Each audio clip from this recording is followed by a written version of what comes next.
Well folks, it's the next morning and I guess I got a case of buyer's remorse going on here.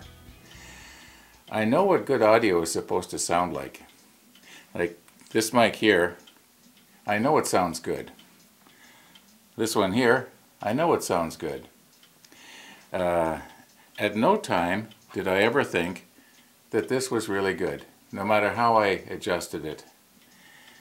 And I guess what I'm going to do is I'm going to just package it all up, see if B&H will let me upgrade to a better system. The case is really nice.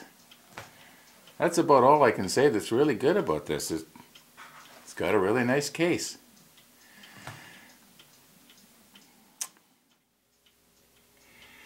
I know this is already damaged, but I'm still going to treat it with the respect that it was meant to be treated with.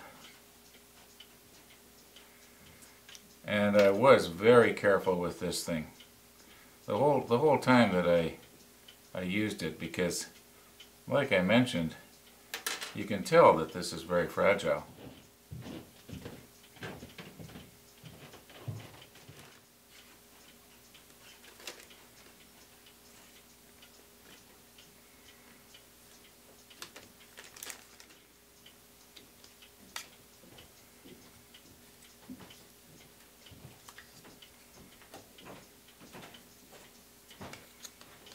You know, I'm curious. I wonder how much battery life I used.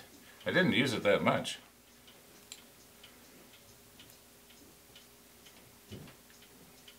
So it's 1.45, 1.48, 1.45,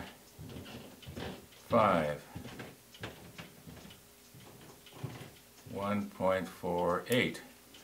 Okay, it's down a little, because if it's right up it'll be 1.5 and it's like 1.4.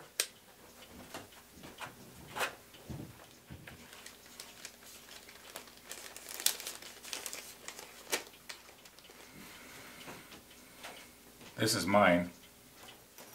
You know, that is a nice case. I wasn't kidding about that. I never even opened this because I didn't need it. Might have been able to use it. I'm sure glad I didn't throw anything out here.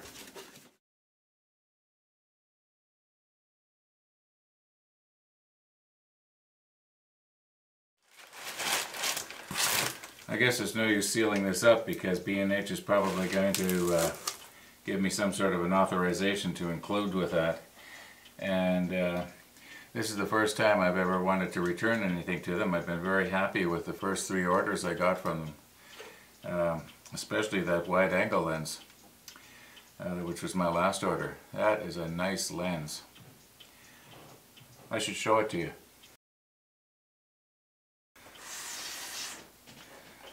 This will give me a field of view of about 170 degrees, and the distortion is not near as bad as you would think. In case you're interested, check it out. It's designed for a full frame camera.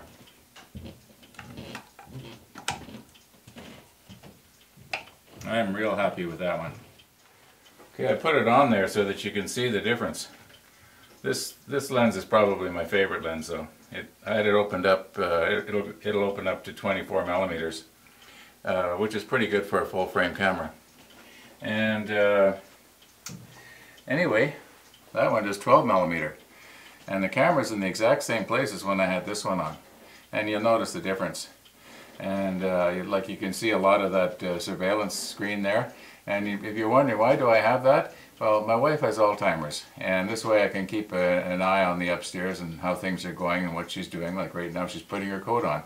She wants me to take her shopping, or actually she wants me to take her to McDonald's. Anyway, I guess I better close video number 6 here. If you want to find out what B&H has to say, please wait for number 7. Well, we're back from McDonald's. And I know I have a hard time in these videos staying on the subject. We were talking about this cordless mic, now we're talking about a super wide angle lens. But I thought maybe in the previous clip, could be that somebody's appetite was whetted and they wanted to see more. So I thought, well, I'll kind of show you what I can do with it. And I've got it focused right now to about here on this rubber. And actually you'll notice that even here, which is only about 5 inches away from the front of the lens, that's nice and sharp. And yet the background over there isn't too bad. Well, I've got the lens stopped down to f/22. That's as much as it'll close down. Mind you, I did have to crank the ISO to 2500 to get the exposure right. So the color and everything isn't quite as good as it could be if I was able to use, say, ISO 100. Anyway, I thought there might be somebody who's interested. And what I'm going to do is, if you are interested, I'm going to put a link at the bottom underneath this video in the comments section, and just click on the link and it'll tell you all about it. And it's one of the nicest lenses I've had, and I've had a lot of lenses. I've been using an SLR off and on for over 50 years. My first one I got in 1973. It was a Pentax SV, and I was hooked on photography even before that. But anyway, thanks for watching.